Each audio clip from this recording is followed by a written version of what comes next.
اعوذ باللہ من الشیطان الرجیم بسم اللہ الرحمن الرحیم۔ السلام علیکم ناظرین، میں ہوں آپ کا ہوسٹ محمد عقیل اور ہمارے اس چینل میں خوش آمدید۔ ناظرین اکرام، حضور پاک صلی اللہ علیہ وآلہ وسلم نے ارشاد فرمایا کہ اپنی اولادوں کو بد دعا نہ دیا کرو۔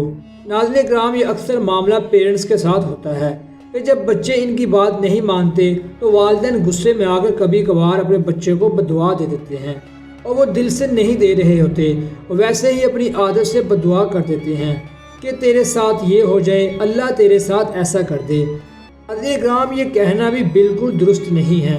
آگے چل کر میں آپ کو اس کی وجہ بتاؤں گا کہ یہ درست کیوں نہیں ہے، لیکن سب سے پہلے آپ یہ یاد رکھیے کہ آپ کسی کو بد دعا نہ دیں۔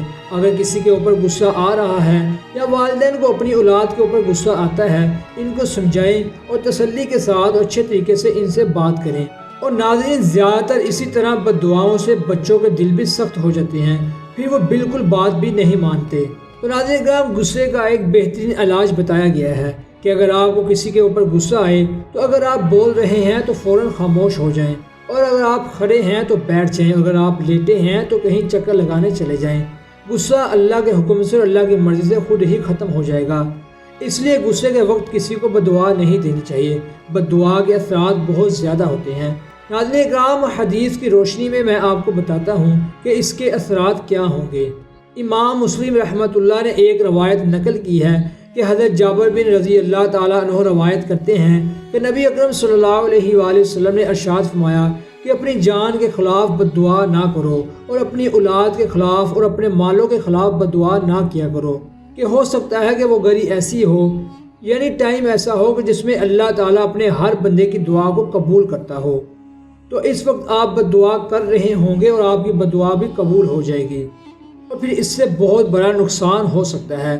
کئی دفعہ ایسا ہوتا ہے کہ ماں باپ ویسے ہی انجانے میں اولاد کو کوئی بات کہہ دیتے ہیں، یعنی بد دعا دے دیتے ہیں، یا اچانک اپنی زبان سے ایک ایسا جملہ نکال دیتے ہیں کہ ان کو اس وقت اس جملے کا احساس نہیں ہوتا، لیکن بیٹے کے اوپر ایسی مصیبت آ جاتی ہے، یعنی اس کا ایکسیڈنٹ ہو جاتا ہے، اللہ نہ کرے، اور اس میں اور سخت واقعہ پیش آ جاتا ہے، وہ اسی بد دعا کا اثر ہوتا ہے، اور پھر اس وقت ماں باپ رو رہے ہوتے ہیں کہ ہمارے ساتھ یہ واقعہ پیش آ گیا۔ اس لیے اکثر جو واقعات ہوتے ہیں یہ بد دعاؤں کے اثرات ہوتے ہیں۔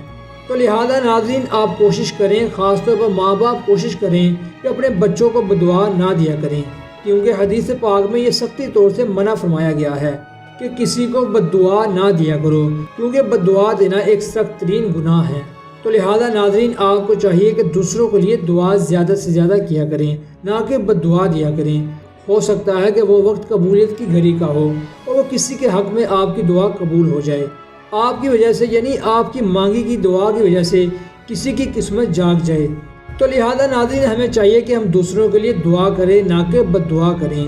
تو ہمیں لہذا بد دعاؤں سے پرہیز کرنا چاہیے، خاص طور پر پیرنٹس کو۔ تو لہذا ناظرین، اگر آپ کی یہ بد دعا والی عادت بن گئی ہے تو اس کو ختم کرنے کی کوشش کریں اور اپنے غصے پر کنٹرول کرنا سیکھیں۔ غصہ اچھی بات نہیں ہے، کیونکہ غصہ آنا ایک شیطان کا عمل ترین ہے۔ اس لیے اپنے غصے پر کنٹرول کریں، اور ماں باپ اور خاص طور پر ٹیچر اپنے اولاد، بیٹے یا اسٹوڈنٹ کو بد دعا نہ دیا کریں۔ اس بد دعا کی جگہ اگر آپ ان کو دعا دیں تو اللہ تعالیٰ ان کی زندگی اور آسان کر دے گا۔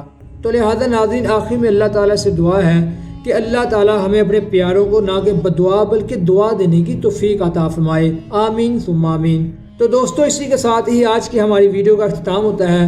ہم امید کرتے ہیں کہ آپ کو آج کی ہماری ویڈیو پسند آئی ہوگی۔ ویڈیو پسند آنے کی صورت میں ہمارے چینل کو سبسکرائب، ویڈیو کو لائک اور شیئر ضرور کیجیے، اور پاس ہی موجود بیل آئیکن کو بھی کلک کیجیے تاکہ آپ کو ہماری ہر نئی آنے والی ویڈیو کا نوٹیفیکیشن ملتا رہے۔ اپنے دوستوں، رشتہ داروں، گرد و نواح کے تمام لوگوں کا بہت خیال رکھیے گا۔ پھر ملتے ہیں ایک اچھی اور نئی ویڈیو کے ساتھ، تب تک کے لیے اللہ حافظ۔